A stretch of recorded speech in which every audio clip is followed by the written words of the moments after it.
আসসালামু আলাইকুম মানবিক স্বপ্ন আলো ভাই কে এম শাকিল। আজকে আমরা যে জায়গাটিতে দাঁড়িয়ে আছি এই জায়গাটি হলো চাঁদপুর সদর চাঁদপুর বাবুরহাট ওহাইবাবু দিঘির পার দাসদি মিদ্যাবাড়ি। তো ইতিমধ্যে ওনার একটা পোস্ট দেখছিলেন, ওনার স্বামী অসুস্থ আর ওনার শ্বশুরও অসুস্থ। তো মূলত ওনার স্বামী কোনো কাজকাম করতে পারে না, দিনমজুর ছিল, রিক্সা চালাইতো, তো এখন কোনো কাজকাম করতে পারে না। তো ওনার স্বামী নাই দীক্ষা আজকে ওনার স্বামীকে আমি হাজির করতে পারি না, যেহেতু ওনার শ্বশুর আছেন। ওনার শ্বশুরের অবস্থা আমি যদি একটু বলি, দেখেন এই যে দেখেন, তো ওনার প্রসাবের রাস্তা ইনফেকশন হওয়ার কারণে ওনার পেট ফুটা করে তারপর পাইপ একটা বের করে তারপর এই জায়গাতে প্রসাবের রাস্তা বের করছে। এখন প্রস্তাব যদি করে এই পলি ব্যাগের মধ্যে পরে আর কি। যাই হোক, উনি মারাত্মকভাবে অসুস্থ, পুরো প্রথম 1.5 লক্ষ টাকা দিয়ে অপারেশন করছিলেন, 1.5 লক্ষ টাকা দিয়ে অপারেশন করছিল। মোটামুটি সুস্থ থাকার পর আবার ইনফেকশন হয়ে গেছে ওই জায়গাটা। তো এখন বর্তমানে ওনার আবার অপারেশন করতে কত টাকা লাগে? 1.5 লক্ষ টাকা লাগে। যাই হোক, দোয়া করি ওনার 1.5 লক্ষ টাকা তাড়াতাড়ি ব্যবস্থা হয়ে যায়, আমরা চেষ্টা করব। তবে এই যে মহিলাটার কথা বলতেছি, এই যে উনি সেলাইয়ের কাজ শিখেছে সরকারিভাবে নাকি কারো কাছ থেকে শিখছেন? যে কোনো কারো কাছ থেকে সেলাই কাজ শিখেছে।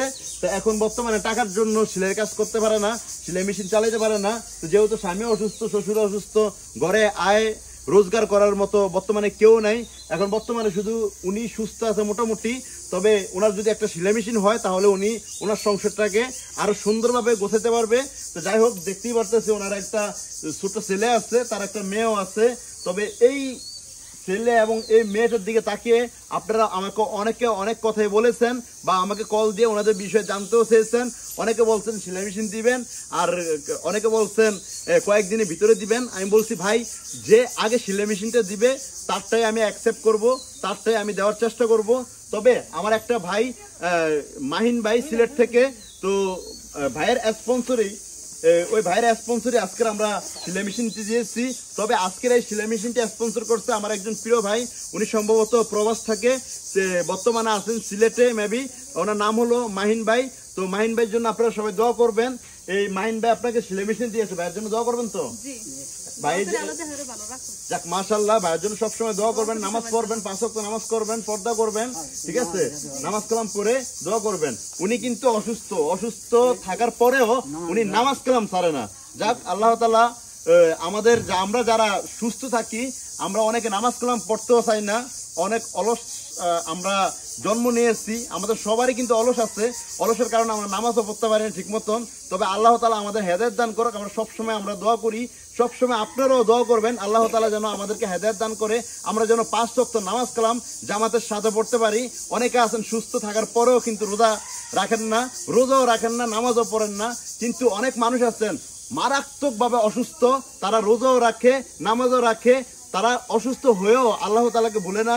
আমরা সবসময় দোয়া করি, আমাদের জন্য দোয়া করবেন, আপনাদের জন্য আমরাও দোয়া করি। আপনারা সবসময় ভালোভাবে চলবেন, ভালোভাবে থাকবেন, কিন্তু আল্লাহ তাআলার ইবাদতটা সবসময় করার চেষ্টা করবেন। তবে আজকে ওনার চেষ্টা করেছি যে ওনার একটা সেলাই মেশিন দেওয়ার জন্য।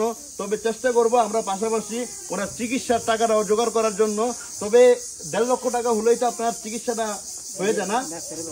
যাই হোক, যারা আমার স্পন্সর আছে আমি তাদেরকে সুদৃষ্টি আকর্ষণ করছি যে আমার এই ভিডিওটা যদি আপনারা দেখেও থাকেন, আমি বলবো যে আপনারা যদি এখানে এসে আপনারা সহযোগিতা করেন, তারপর আমি বলি যে সবসময় আলহামদুলিল্লাহ আলহামদুলিল্লাহ আলহামদুলিল্লাহ। যারা আমার ভিডিওটা দেখতেছেন আমি আপনাদেরকে আবারও ওনাদের ঠিকানাটা দিয়ে দিতেছি, চাঁদপুর সদর চাঁদপুর বাবুরহাট দাসদি ওয়াহিবাবু দিঘির পার মিদ্যাবাড়ি। তবে আজকের এই ভিডিওটা যদি আপনি এই এলাকায় এসে কাউকে দেখিয়ে দেন, ওনাদের ঠিকানা পর্যন্ত আপনাকে নিয়ে আসবে। আপনারা চেষ্টা করবেন শুধু এই অসহায় বাবাটাকে একটু হেল্প করার জন্য। 1.5 লক্ষ টাকা হলে ওনার চিকিৎসাটা হয়ে যায়। তবে চিকিৎসাটা হলে আশা করি আর পাইপ টেপ লাগান লাগবেন না। দেখি তো হালকা দেখেন, তো দেখানোর সুযোগ আছে কিনা। এই যে পেট ফুটা করে পাইপ দিয়ে তারপরেই করছে, আমরা যে দেখাইতেছি দেখতেছেন। তবে আমরা যা ভিডিও করি মিথ্যার কোনো আশ্রয় নেওয়ার চেষ্টা করি না, যেখানে সত্য ওই জায়গাটা ভালোভাবে ভেরিফাই করেই কিন্তু আমরা অসহায় মানুষদেরকে সহযোগিতা করার চেষ্টা করি। তেমনি উনার স্বামী অসুস্থ, উনি অসুস্থ, ওনাদের ঘরে চালও ছিল না, ডালও ছিল না, ওনাদের অবস্থা বেশি খারাপ দেখে আমরা চেষ্টা করেছি ওনার স্বপ্নটা পূরণ করার জন্য। আলহামদুলিল্লাহ আমার প্রিয় ভাই মাহিন ভাই সিলেট থেকে, ওনার স্পন্সরে আজকে আমরা এই সেলাই মেশিনটি এই আপুকে আমরা উপহার দিতে পেরেছি। আপনাদেরকে যারা যারা আজকের ভিডিওটি মানে গতবারের যে ভিডিওটা আমরা দিয়েছিলাম সোশ্যাল মিডিয়াতে, যারা যারা ভিডিওটি শেয়ার করছেন সবাইকে অসংখ্য অসংখ্য ধন্যবাদ জানাই। তবে আপনি কতটুকু উপকার হয়েছে যদি একটু বলতেন, কাছে আসেন। আমরা অনেক উপকার হয়েছে মেশিনটা পাওয়াতে। দোয়া করি যে মেশিনটা দিছে তারা অনেক ভালো রাখুক, তার সংসার যে ইয়ে থাকুক, তাহলে তারে আরো অনেক মানুষের যে দেওয়ার অফিস দেয়।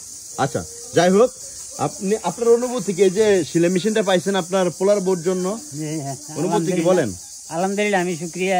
আমরা সাইডা ভাত টাত খাইয়া কাজ করিয়া রুজি করিয়া খাইয়া দোয়া করবো, নামাজ করিয়া আল্লাহর কাছে। যাই হোক, ভিক্ষা নয়, চাই যে আমরা মানুষদেরকে স্বাবলম্বী করার জন্য। যদি আপনার আশেপাশে যদি কেউ ভিক্ষা করার চেষ্টা করে তবে আমাদের সাথে যোগাযোগ করবেন। মূলত আমরা যেহেতু বর্তমানে চাঁদপুর জেলায় আছি, চাঁদপুরের আমার শুভাকাঙ্ক্ষী ভাইয়েরা বোনেরা যারা ভিডিওটি দেখতেছেন, যদি আপনার প্রতিবেশী যদি ভিক্ষার আশ্রয় নেওয়ার চেষ্টা করে অবশ্যই আমাদের সাথে যোগাযোগ করবেন। আমরা শুধু চেষ্টা করব, বাকি রয়েছে আল্লাহর হাতে। আমরা চেষ্টা করবো একটা স্বাবলম্বী প্রজেক্ট করে দেওয়ার জন্য। যেমন ওনাকে একটা স্বাবলম্বী প্রজেক্ট দিয়েছি সেলাই মেশিন। তবে আপনার প্রতিবেশী যদি কেউ যদি দোকান চায় বা ভ্যান গাড়ি চায় বা যেটাই চায়, আমরা চেষ্টা করব তাদের স্বপ্নটা পূরণ করার জন্য। তবে একটাই সত্য, ভিক্ষা যাতে না করে। সবাই ভালো থাকবেন, সুস্থ থাকবেন। আল্লাহ হাফেজ, আসসালামু আলাইকুম।